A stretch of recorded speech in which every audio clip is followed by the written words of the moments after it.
तो फिल्म की शुरुआत में तबाह हुई दुनिया दिखाई जाती है और बताया जाता है कि इस दुनिया की तबाही के पीछे एक बहुत बड़ा मेटरॉइड था जो जमीन से टकराया और सब कुछ जलकर भस्म हो गया। अब बस जमीन पर एक छोटा सा शहर और कुछ सर्वाइवल्स बचे हैं। ये सभी लोग एक चर्च के फॉलोवर हैं जहाँ प्रीस्ट है पैट्रियार्क। यहाँ के असूल बहुत ही सख्त हैं और सबको हर हाल में मानने पड़ते हैं। और इसी शहर में ग्रे नाम की एक विच भी है। वो हर किसी की विश को पूरा करती है। इसीलिए चर्च के लोगों को लगने लगा है कि कहीं लोग इनसे भागकर ग्रे के साथ मिलकर एक नई कम्युनिटी न बना लें। इसीलिए पैट्रियार्क इन्फोर्सर को ग्रे को फांसी देने का हुक्म देता है। इन्फोर्सर यहाँ के सभी लोगों के सामने ग्रे को फांसी देती है। उसके पांव के नीचे से स्पोर्ट खींच लेती है और जैसे ही इन्फोर्सर यहाँ से जाती है तो ग्रे अपना जादू दिखाती है। वो इन्फोर्सर के ही एक बंदे को हिप्नोटाइज कर देती है। उसे इल्यूजन दिखाती है कि जैसे वो ही फांसी पे चढ़ रहा हो और अपने आप को मारने के लिए वो अपनी रस्सी पे गोली चलाता है, लेकिन असल में ये गोली चलती है ग्रे की रस्सी पर और ग्रे फांसी से छूट जाती है। इसके बाद ग्रे उसे दोबारा एक इल्यूजन दिखाती है जिसमें ग्रे उसके पास आ रही थी। ग्रे को मारने के लिए वो गोली चलाता है तो देखने को मिलता है असल में ये गोली उसने अपने ही साथी को मारी। सारा शॉट सुनकर इन्फोर्सर पीछे आई और सबसे पहले उसने इस सिपाही को मार दिया जो ग्रे के पोजेशन में आया था। इसके बाद इन्होंने हर जगह ग्रे को ढूंढा लेकिन ग्रे इन्हें कहीं नहीं मिली। वो छुपी हुई इधर ही थी, लेकिन उसने इन सबको इस तरह दिखाया कि ग्रे यहाँ नहीं है और फिर यहाँ रुककर एक एक करके उसने इन्फोर्सर के सभी सिपाहियों को मार डाला। उसने इन्फोर्सर के गले पर जब चाकू रखा तो इन्फोर्सर ने कहा मार दो मुझे, लेकिन ग्रे ने उसे मारा नहीं बल्कि उसी को फांसी पर चढ़ाते हुए वो यहाँ से चली गई। अब सीन कट होता है और हमें बॉयज को दिखाया जाता है। वो एक टनल के करीब से गुजर रहा था तो अचानक बहुत सारे डाकू उसके ऊपर हमला कर देते हैं। एक उसी की ही बंदूक उसके घोड़े से उतारने की कोशिश करता है तो एकदम से दो मुंह वाला सांप उस डाकू के ऊपर हमला करके उसे डस देता है। इसके बाद बॉयज बाकी के बचे हुए डाकुओं से लड़ता है। किसी को अपनी स्किल से फाइट करते हुए मारता है तो किसी को अपनी बंदूक से शूट कर देता है। और इस तरह से सब कुछ मैनेज करने पे हमें पता चलता है कि बॉयज कोई आम इंसान नहीं था, वो एक बाउंटी हंटर था और अपने काम में बहुत ही ज्यादा माहिर भी था। हमें दोबारा ग्रे को दिखाया जाता है जिसके पास यहाँ की क्वीन और उसका खास आदमी मिलने के लिए आए हैं। असल में क्वीन ग्रे से चाहती थी कि वो उसके लिए एक शेप शिफ्टर की पावर लेकर आए। ग्रे इसके लिए क्वीन से भारी कीमत मांगती है और कहती है कि मैं ये तुम्हारा काम आने वाले फुल मून तक करूंगी, जिसके आने में सिर्फ 6 दिन रह गए थे। ये दोनों यहाँ से चले जाते हैं और कुछ देर बाद यहाँ पर क्वीन का खास आदमी आता है और ग्रे से क्वीन के काम को ना करने को कहता है क्योंकि उसे लग रहा था कि क्वीन जो करना चाह रही है वो ठीक नहीं है। हैरानी की बात थी कि ग्रे उसकी भी बात मान गई। हालांकि ग्रे इस आदमी की बात नहीं मानना चाहती थी, लेकिन क्योंकि उसके ऊपर एक कर्ज था, एक शराब था कि वो किसी की भी विश को मना नहीं कर सकती थी, तो उसने इस आदमी की भी विश मान ली। अब कहानी में ट्विस्ट है कि किस तरह ग्रे इन दोनों ऑपोजिट विशेस को मैनेज करेगी। वो अब अपनी पावर्स से पूरे लॉस्ट लैंड में शेप शिफ्टर को ढूंढने लग जाती है जिसे उसे मारना है। वो अपने वीएन में देखती है कि बहुत से लोग शेप शिफ्टर का शिकार करने आए थे, लेकिन फिर ये सब उसी का शिकार बन गए। इन सबको मारने के बाद शेप शिफ्टर ने जोर से दहाड़ मारी और यहाँ पर डर कर ग्रे का जादू भी टूट गया। सीन कट होकर हमें क्वीन को दिखाया जाता है जो इस टाइम किंग के पास थी। पहली मर्तबा हमें किंग को दिखाया गया जो कि बहुत ही ज्यादा बीमार है और बेड पे है। ग्रे बॉयज से मिलने के लिए आई है क्योंकि बॉयज यहाँ का सबसे अच्छा हंटर था और ग्रे को अपना मिशन पूरा करने के लिए ऐसे ही किसी आदमी की जरूरत थी। वो उसे शेप शिफ्टर को मारने के बदले अच्छे पैसे देने की ऑफर करती है। ग्रे बॉयज के साथ खुद भी द लॉस्ट लैंड जाना चाहती थी जहाँ पर उस शेप शिफ्टर का बिल है। असल में वहीं पे शेप शिफ्टर को मारकर उसकी ताकत को कैद किया जा सकता है, कहीं और नहीं। बॉयज पहले ही ग्रे को अलर्ट कर देता है कि ये रास्ता बहुत लंबा हो सकता है और इसमें कई खतरों का सामना हो सकता है। इन खतरों में कई तरह के डीमंस और टूटे फूटे रास्ते भी होंगे। ग्रे हर किस्म की मुश्किल को पार करने के लिए तैयार थी।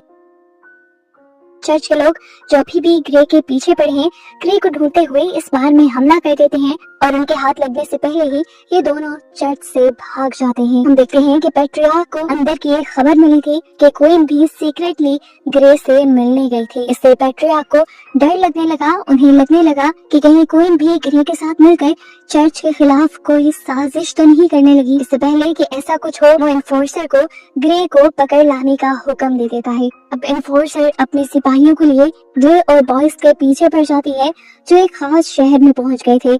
यहाँ पर जाके ग्रे और बॉयज के दोस्तों के घर स्टे करते हैं। यहाँ इनकी बातों से हमें बॉयज का पास्ट पता चलता है कि वो इतना अच्छा हंटर कैसे है। बचपन में लॉस्ट लैंड के अंदर उसकी आंखों के सामने उसके मॉम डैड को मार दिया गया था, जिसके बाद अपने सर्वाइवल के लिए वो डीमन से हंटर से लड़ते लड़ते आखिर को उस शहर में पहुंचा जहाँ पर इंसान आज बस रहे थे। फिर अगले दिन ये लोग अपना सफर कंटिन्यू कर देते हैं और ये दोनों एक बिल्डिंग नुमा जगह में आए थे जहाँ से आगे का रास्ता इन्हें एक केबल बस के जरिए पार करना था। लेकिन जब ये ऊपर आए तो इनका सामना हो गया इन्फोर्सर और उसके सिपाहियों से। इन सब के दरमियान में लड़ाई शुरू हो जाती है। बॉयज तो था ही बहुत अच्छा हंटर और फाइटर, और ग्रे लड़ने के लिए अपनी जादुई पावर्स का इस्तेमाल कर रही थी।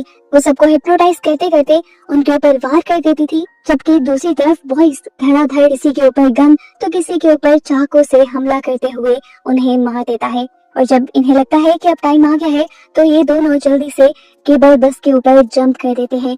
लेकिन बहुत से सिपाही इनके पीछे यहाँ भी आ गए थे। इनसे लड़ने के लिए ग्रे बस के ऊपर चढ़कर बहुत से सिपाहियों को मारती है, उनसे फाइट करती है, जबकि बस के अंदर बॉयज इन लोगों से लड़ रहा था। एनफोर्सर ये देखते हुए कि ये दोनों तो इनके हाथ लग ही नहीं रहे, वो अपने सिपाहियों से इस बस की केबल को काटने का हुक्म दे देती है। जैसे ही ये केबल टूटी, बस डिसबैलेंस होकर नीचे गिर गई, लेकिन वो एक चट्टान के साथ अभी भी लगी हुई थी। ग्रे अपने चाकू के सहारे से बस के ऊपर की तरफ आने की कोशिश करती है, जबकि बॉयज इस स्लिपरी चट्टान के ऊपर चढ़ने की कोशिश में था। लेकिन तभी पीछे से दूसरी केबल भी काट दी गई और इनके पास सारा सहारा भी खत्म हो गया। लेकिन अपने चाकुओं का इस्तेमाल करते हुए आखिर ये दोनों ही उस चट्टान पर चढ़ने में कामयाब हो गए।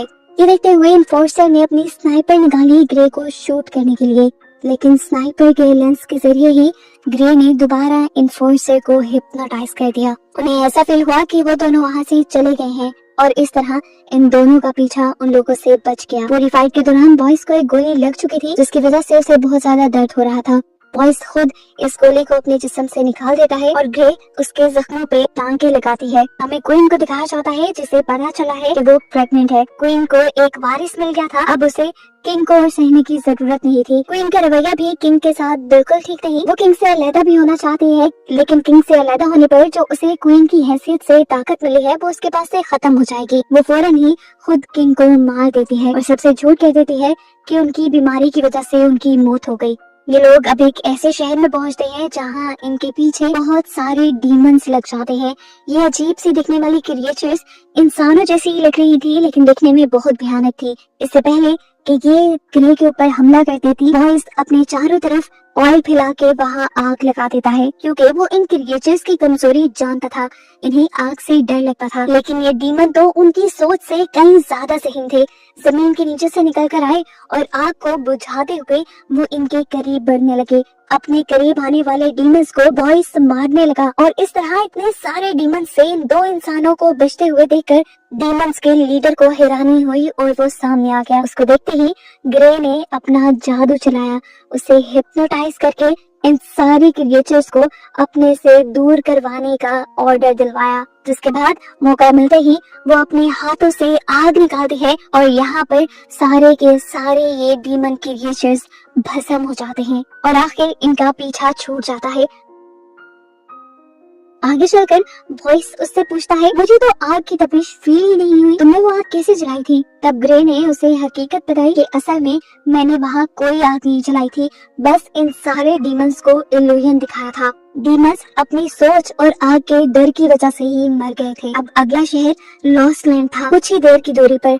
वॉइस उसे इस मर्तबा भी रोकता है और कहता है, सोच लो, आगे चलना बहुत ज्यादा खतरनाक है, तुम्हारी जान भी जा सकती है। अब ये लोग बात करते हुए ब्रिज पार ही कर रहे थे कि इन्होंने देखा इन्फोर्सर अपनी बहुत सारी आर्मी लेकर इनके पीछे आ रही थी। सामने इनके ब्रिज ही था, कोई और रास्ता था भी नहीं, बचते कैसे? तभी ग्रे को एक और आइडिया आता है।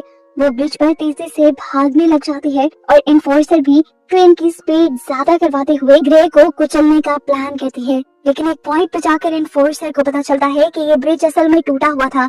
उनकी स्पीड इतनी तेज थी कि वो ब्रेक भी नहीं लगा पाए और ब्रिज के आखिर पे पहुंचने पर ग्रे ने जंप लगा ली, जहां उसे नीचे लगे हुए बॉयज ने पकड़ लिया और उसकी जान तो बच गई, लेकिन इन्फोर्सर और उसके सारे साथी यहाँ पर मारे गए। यहाँ जब पेट्रियार्क को पता चलता है कि उसके सभी साथी मारे गए तो उसे डर लगने लगा। उसे लगने लगा कि वो जो मजहब के नाम पे सबको अपना गुलाम बनाए बैठा है। कहीं ये ना हो कि क्वीन ग्रे के साथ मिल जाए और उसकी ये ताकत उससे छिन जाए। इसीलिए वो सारे लोगों में ये जाहिर करने की कोशिश करता है कि क्वीन ग्रे के साथ मिलकर इस जगह को बर्बाद करना चाहती है। क्वीन को जैसे ही इस चीज की खबर मिलती है तो वो अपने खास आदमी से अपनी बात मनवाने का फैसला करती है। उसे अपने करीब करते हुए अपने प्यार के वश में करके वो उसके जरिए पैट्रियार्क और उसके सारे लोगों को मरवा देती है।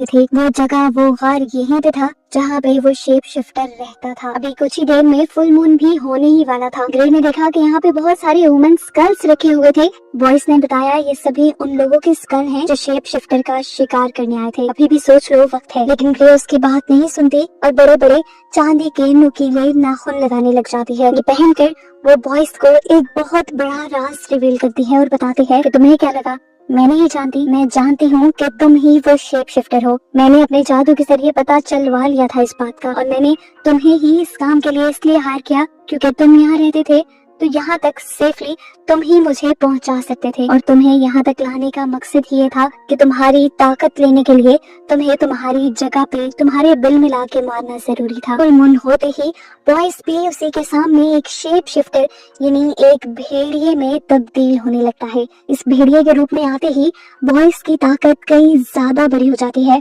और वो ना चाहते हुए भी ग्रे के ऊपर हमला कर देता है। ग्रे भी अब लड़ने के लिए उससे उठी थी। अपने जादू से वो बॉयज को हिप्नोटाइज करते हुए ऐसा दिखाती है कि जैसे बहुत सारे परिंदे उसके पास आ रहे हैं। इन परिंदों को हटाने के लिए वो हाथ इधर उधर करने लगता है और इतनी ही देर में एक बहुत बड़ा सा परिंदा उसके ऊपर हमला करने के लिए पहुंचता है। उससे बचने के लिए जैसे ही बॉयज पीछे होने लगा तो उसकी कमजोरी और उसके भटके हुए दिमाग का फायदा उठाते हुए ग्रे अपने चांदी के नाखूनों से उसके ऊपर हमला कर देती है। इतने में ही चांद भी बादलों के पीछे छुप जाता है और बॉयज की बॉडी इंसानी शक्ल में आ जाती है। ग्रे के हमले की वजह से वो फिलहाल बेहोश हुआ था। जब उसे होश आया तो उसे जंजीरों से बांधा गया था। वो अपने आप को कमजोर फील कर रहा था। पता चला कि इन शेप शिफ्टर्स की कमजोरी असल में चांदी है और ग्रे ने उसे कमजोर करने के लिए बहुत ही अच्छा खेल खेला था। जब उसके जिस्म पे टांके लगाए तो उसने उसके जिस्म में एक चांदी का सिक्का डाल दिया था जो अब उसकी बॉडी में रिएक्ट करके उसे कमजोर बना रहा था। अब वो बॉयज से माफी मांगती है और कहती है कि मैं जो करने वाली हूँ मैं करना तो नहीं चाहती लेकिन मैं अपने कर्ज की वजह से मजबूर हूँ। वो उसकी जान लेने ही वाली थी लेकिन तभी बॉयज ने कहा मेरी भी एक विश है। बॉयज उससे विश करता है कि तुम मेरे पास ही रहो क्योंकि वो अब ग्रे से प्यार करने लगा था। ये सुनकर ग्रे की आंखों में आंसू आने लगे और उसने कहा कि हर विश की एक भारी कीमत भी चुकानी पड़ती है। बॉयज इसके लिए भी तैयार था लेकिन ग्रे तो बुरी तरह फंस चुकी थी। वो क्वीन की विश पूरी करती, क्वीन के खास आदमी की या फिर बॉयज की। जैसे ही फुल मून दोबारा बादलों से बाहर निकलता है बॉयज एक शेप शिफ्टर में बदल जाता है और ग्रे बेदर्दी से उसके जिस्म के अंदर अपना खंजर स्टैब करते हुए उसे मार देती है। तो उसके बाद की सीन कट हो जाता है और हमें अगली सुबह का सीन दिखाया जाता है। ग्रे के हाथ में हमें बॉयज की भेड़िए वाली खाल दिखाई जाती है। ग्रे के वापस आते ही वो देखती है कि यहाँ के सारे लोग बहुत ज्यादा खुश थे क्योंकि वो चर्च की हुकूमत से तंग आ चुके थे और उनके लिए उम्मीद की एक किरण सिर्फ ग्रे ही थी। ग्रे के आते ही वो अपना प्रोटेस्ट शुरू कर देते हैं और सारे के सारे बागी बन जाते हैं, चर्च के ऊपर हमला कर देते हैं और चर्च का क्रॉस भी गिरा देते हैं। ग्रे अब सबसे पहले जाती है क्वीन के खास आदमी के पास। वो इसे बॉयज के खाल देते हुए कहती है कि क्वीन को अपना खून इसके ऊपर डालना है तब इसकी ताकत क्वीन के अंदर चली जाएगी। ये खाल पकड़ते हुए वो आदमी कहता है मैंने तो तुमसे विश मांगी थी कि तुम क्वीन की विश ना पूरी करना।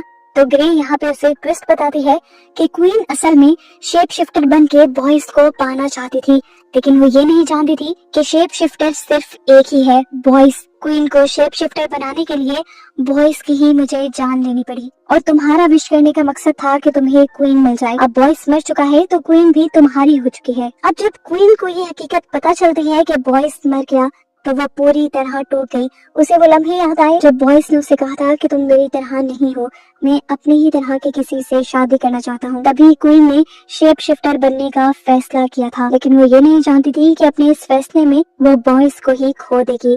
वो पूरी रात इसी गम में रही। फुल मून होने तक उसने अपना रिचुअल कंप्लीट नहीं किया और सुबह की सूरज की रोशनी शेप शिफ्टर की खाल पर पड़ते ही वो आग की तरह जलकर राख हो गई। अब क्वीन गुस्से में अपनी खास आदमी यानी जेरिस को ही मार देती है, जो इस टाइम क्वीन के पास आया था। लेकिन बाहर जाने पर उसे एहसास हुआ कि उसने इमोशंस में बहुत बड़ी गलती कर दी थी। उसने जेरिस को मार दिया था, जिसकी फौज के जरिए वो बाहर के लोगों से लड़ पाती जिन्होंने बगावत कर दी थी। सीन कट होकर हमें बॉयज को दिखाया जाता है, जिसे सुबह होते ही होश आ गया था। वो जब मरा था तो एक शेप शिफ्टर था, उसकी जान उसकी खाल में थी। क्योंकि उसकी खाल का इस्तेमाल कोई ने नहीं किया तो उसकी जान दोबारा बॉयज के अंदर आ गई और वो जिंदा हो गया। गुस्से में बॉयज ग्रे के पास आता है और उसकी गर्दन पे चाकू रख देता है। वो उससे सवाल करता है कि तुमने आखिर मुझे क्यों मारा, हालांकि मैंने तुम्हारे से विश की थी कि तुम मेरे पास ही रहो। ग्रे उसे सच्चाई बताती है कि मैं फ्यूचर पहले से ही देख चुकी थी। मैं जानती थी कि क्वीन तुम्हारे पास रहने के लिए ही एक शेप शिफ्टर बनना चाहती है, जबकि क्वीन का खास आदमी भी